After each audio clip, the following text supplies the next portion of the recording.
Bonjour à tous et à toutes, j'espère que vous allez bien. Aujourd'hui on s'intéresse à un changement de pouvoir à la tête du royaume de France auprès de Louis XIII.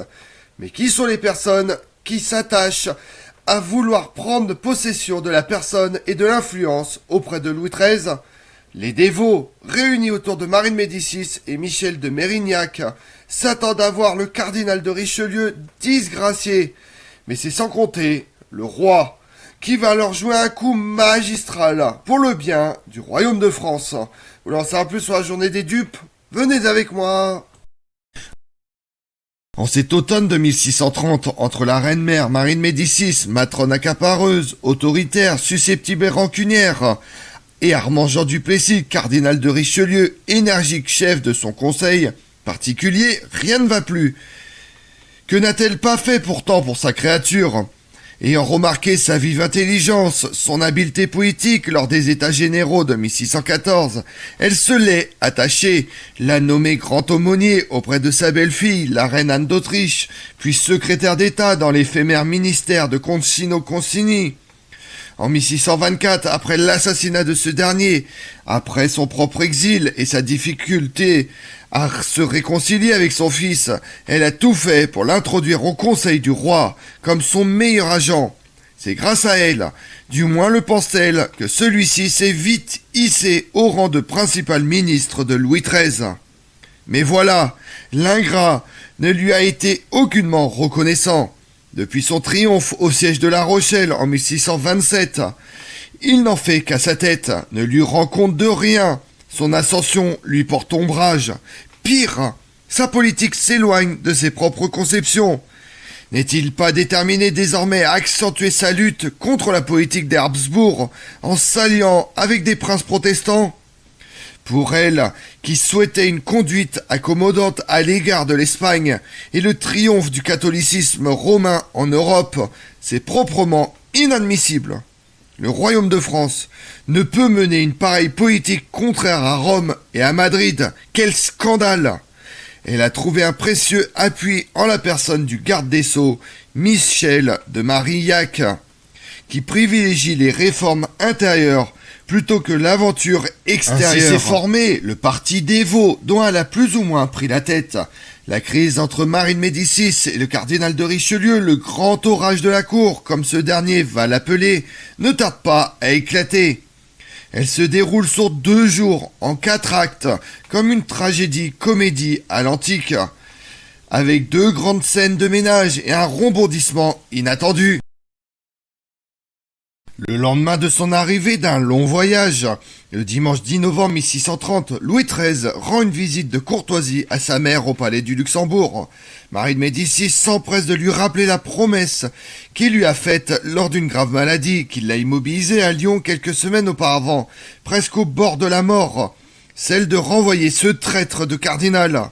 Le souverain balbutant qu'il lui faut encore du temps pour le bien des affaires de l'État. Il lui demande même de réviser sa position et de pardonner. Ces tergiversations accroissent la fureur éruptive de la veuve d'Henri IV, à qui il ne faut pas en compter. N'est-elle pas la belle-mère de 3 puissants souverains d'Europe, les rois d'Espagne, d'Angleterre et le nouveau duc de Savoie? Au conseil qui suit, tout est calme. La reine-mère a rentré ses griffes. Le cardinal de Richelieu a appliqué la recommandation du roi de ne pas la contrarier. Ce n'est qu'en fin d'après-midi que la Florentine jette le masque. Elle se trouve à sa toilette en compagnie de 3 femmes de chambre et d'un ou 2 grands seigneurs. Elle parle d'un ton calme avec le roi son fils. Soudain, l'arrivée inopinée de sa dame d'Atour, Madame de Combalet, future duchesse d'Aiguillon, la glace littéralement avant de la rendre folle de rage. La nièce du cardinal de Richelieu subit un torrent d'injures, de ces injures qui ne sont connues qu'aux Halles, précisera plus tard le duc de Saint-Simon dans ses mémoires. Le père de ce dernier, premier gentilhomme de la chambre du roi, est alors témoin de la scène. La jeune femme a beau se jeter aux pieds de la reine-mère, elle ne parvient ni à l'apprivoiser, ni à parler en faveur de son oncle.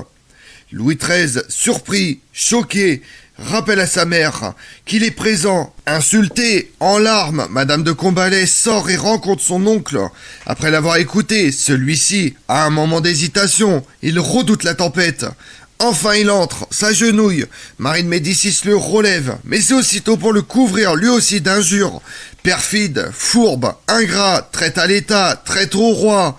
Cela fait plus d'1 an, ajoute-t-elle, qu'elle a perdu confiance en lui. Cette fois, sa décision est irréversible. Elle lui retire sa charge de surintendant de sa maison et de chef de son conseil.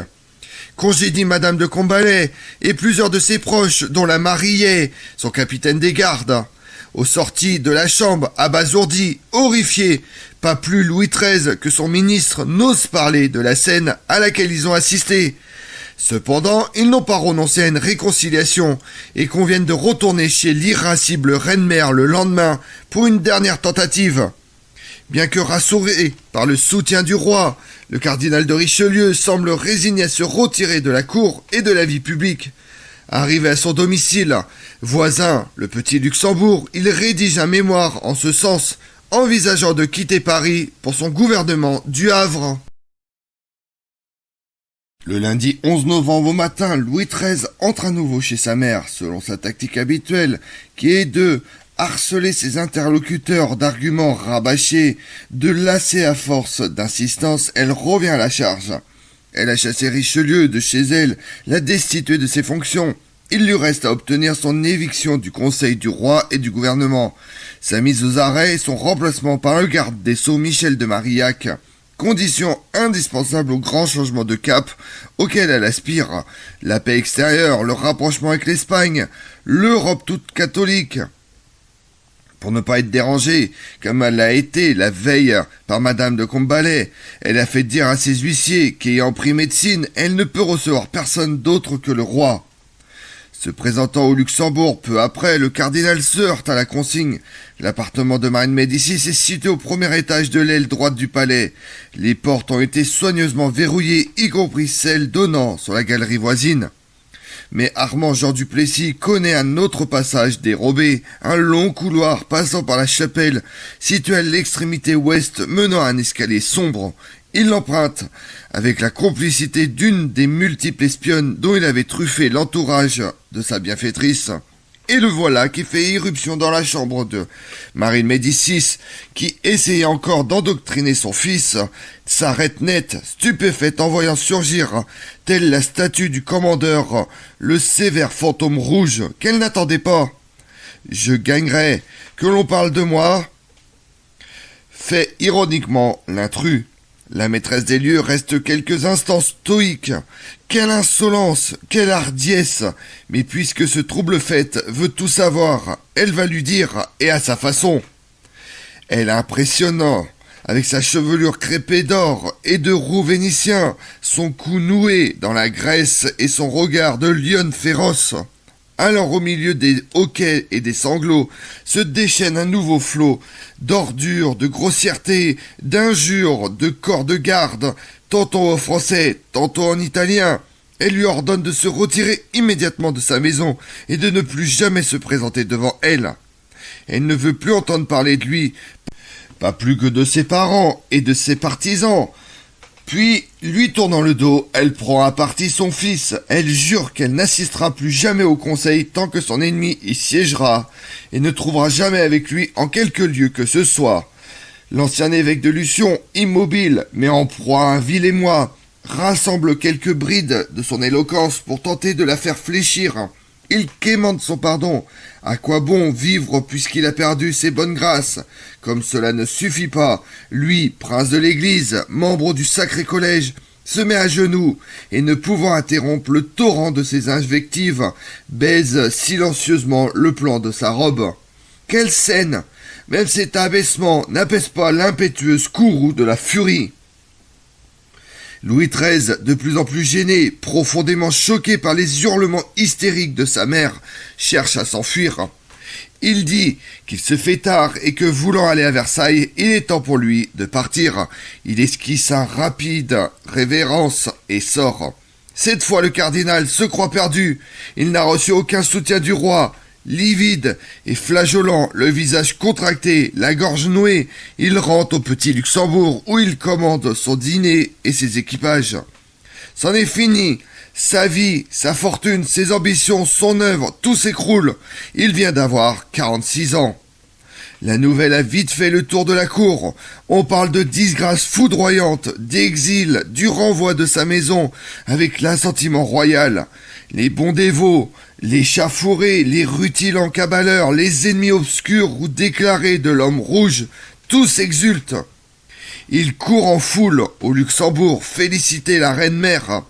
On se presse jusque dans l'antichambre. Marine Médicis paraît, telle une déesse au comble du bonheur, les yeux pétillants. On lui conseille de ne pas laisser le roi seul à Versailles, tant que son ennemi n'aura pas pris la route de l'exil. Elle hausse les épaules, sûre de sa victoire, enivrée de sa puissance retrouvée. Elle préfère savourer les délices du triomphe, goûte les congratulations et les louanges qui s'élèvent comme l'encens des autels.